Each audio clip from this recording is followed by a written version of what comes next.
This is the Cold War Remediation PowerPoint, VAUS 13. The Cold War will last from the end of World War II to the collapse of the Soviet Union. As we go through the Cold War, two distinct sides will develop. First, there's the United States, represents democracy, the free market system, Western Europe, and NATO. NATO will be the military alliance that all of Western Europe and the United States are formed under. The other side will be the Soviet Union. The Soviet Union will represent totalitarianism, communism, Eastern Europe, and their military alliance will be known as the Warsaw Pact. The world will be divided into these two distinct camps throughout the Cold War. The Truman Doctrine will be the overwhelming policy that the United States will follow during the Cold War. It is a policy of containment, and that containment is to stop the spread of communism. We're not trying to roll it back or get rid of it entirely, just stop the spread. They're trying to contain it. Picture on the right there, you can see the Soviet Union represented by the bear and Uncle Sam at the bottom. And you can see as communism is going from place to place to place, China to Afghanistan to the Gulf, America will follow. China too becomes communist in 1949, and America feared an alliance with the Soviet Union and China. However, our fears did not come to fruition, as the United States and China actually become rivals. The United States will exploit this when in 1972 President Nixon will be the first sitting president to visit China, here seen on the right visiting the Great Wall of China. President Eisenhower during the 1950s will begin to build up our nuclear arsenal, as will the Soviet Union. As a result, President Eisenhower will adopt a policy of massive retaliation to deter nuclear strikes by the USSR.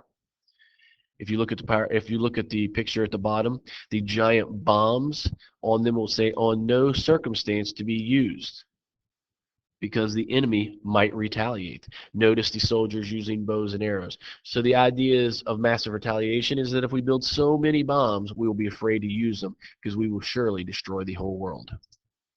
The Korean War breaks out in 1950 as North Korea will attack into South Korea. This is going to be one of America's first attempts at using the containment policy. As North Korea invades, the United States, along with the United Nations, will enter the war and push the North Koreans back towards the Chinese border. As we approach the Chinese border, China will then attack on the side of North Korea, pushing us south back towards the 38th parallel. As the war ends in a stalemate in 1953, we will see a ceasefire actually along the 38th parallel where it still exists today, with North Korea being communist and South Korea being democratic. Closer to home, the United States will struggle with Cuba just off its southeast coast. The United States and JFK did not like the fact that Castro had used a revolution to take over and was now turning it into a communist country. One of JFK's first attempts at taking out Castro will be the Bay of Pigs incident. In this, JFK will send former Cuban exiles to take over the island. It is a miserable failure and looks very bad for JFK and America on the world stage. His next attempt at thwarting Cuba will be with the Cuban Missile Crisis. It is found out that Khrushchev will be sending nuclear missiles to Cuba. JFK puts a border. JFK will put a ring around Cuba of nothing but ships and tell the Soviets that if they come across it, we will attack. It was a very tense time in American history. Some think this is as close as we ever got to nuclear war. In the end, the Soviets will blink and they will turn around and head back to the Soviet Union. It is a victory for the United States in the Cuban Missile Crisis in JFK. At home during this time period, the fear of communism and the threat of nuclear war will be a constant worry of most Americans. As a fact, it will affect our daily lives. Students in schools will begin duck and cover drills with Bert the Turtle, as you can see in the bottom right. Americans will also begin to build bomb shelters and have to know where local shelters are in public buildings throughout the United States. Our fears are further intensified when it is discovered we have spies in our midst. First of those is Alger Hiss, convicted of spying, and then Julius and Ethel Rosenberg. They will give the secrets of the atomic bomb to the Soviets and later be convicted and executed. Playing upon these fears, Joseph McCarthy will begin to recklessly accuse many American government officials and other citizens of being communists based on flimsy or no evidence. This becomes known as McCarthyism. This quote from the bottom is when he was in Wheeling, West Virginia, and will state that he has a list of known communists in the State Department. His trials will be televised and will be known in America as McCarthyism. During the Cold War, the heavy military expenditures throughout the Cold War will benefit Virginia's economy, probably more than just about any other state, especially in the Hampton Roads areas, which is home to several large naval and air bases, and in Northern Virginia, that's home to the Pentagon and numerous private companies that contract with the military. So Virginia was helped very much by the Cold War and the military spending that went along with it. JFK. In his inaugural address, President Kennedy will pledge to pay any price, bear any burden, meet any hardship, support any friend, oppose any foe, in order to assure the survival and success of liberty. It was a very hawkish, warlike statement, and one which he is prepared to face down the Soviet Union. He will continue in his same address with his now famous quote, "Ask not what your country can do for you, ask what you can do for your country." Got a picture of JFK at his inauguration there at the bottom. The Vietnam War. During the 1950s, North Vietnam will try to install a communist regime. The United States will help South Vietnam to resist this communist influence. John F. Kennedy becomes president in 1960. He will begin the buildup of troops in Vietnam. He is assassinated in 1963 in Dallas, Texas, and LBJ will take over. When it comes to the Vietnam War, you need to know LBJ will begin to intensify the buildup of troops in Vietnam, meaning he will add many troops to the ones that were already there. Despite victories over North Korea's army, we still cannot force an end to the war. And America becomes very divided between the pro-war forces and those who prefer peace. We see this nowhere is it more evident than on college campuses, where sometimes these protests ended in violence. Richard Nixon will take over in 1968 and begin the process of Vietnamization.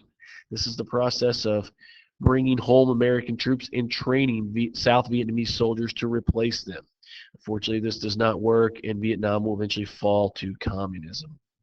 In the end, Nixon is forced completely out of office because of the Watergate scandal.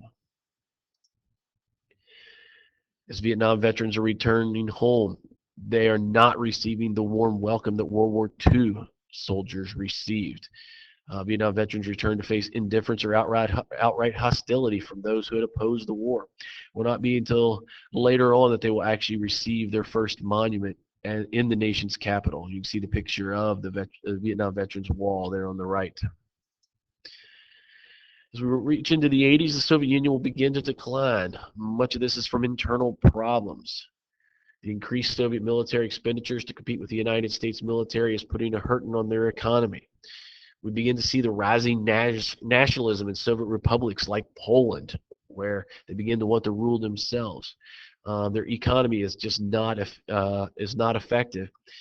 And Gorbachev will begin to install two new policies. One is known as glasnost, or openness, and perestroika, where they try to restructure the economy to help overcome some of these inefficiencies. We often give Ronald Reagan a lot of credit in bringing down the Soviet Union. He not only challenged the moral legitimacy of the Soviet Union, calling it the evil empire, he will then challenge Mr. Gorbachev to tear down the Berlin Wall. His increased military spending and economic pressure is often given as the reason why the Soviet Union will begin to decline and eventually fall. The post-Cold War United States, we have President George H.W. Bush. He'd been the vice president of Ronald Reagan. We will see the fall of communism in Eastern Europe during his tenure. We also see the reunification of Germany. Yugoslavia will collapse and divide into many countries. We also see the breakup of the huge Soviet Union into its satellite states. We enter the Persian Gulf War in 1990 and 1991, eventually ending in Operation Desert Storm, in which we tried to kick Saddam Hussein out of Kuwait. And this is the first war in which we see American women serve in combat roles. He will be followed after one term by President William Jefferson Clinton. Some key notes during his presidency: Clinton will get the North American Free Trade Agreement passed, which is known as NAFTA. It will open up trade. It will limit trade barriers between Canada and Mexico and make trade easier between all three of these countries.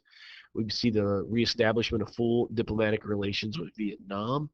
In South Africa, we see the end of apartheid. And in the former Yugoslavia, we see NATO action to take out um, people who are practicing genocide. Clinton, after 2 terms, will be followed by George W. Bush, the son of George H.W. Bush.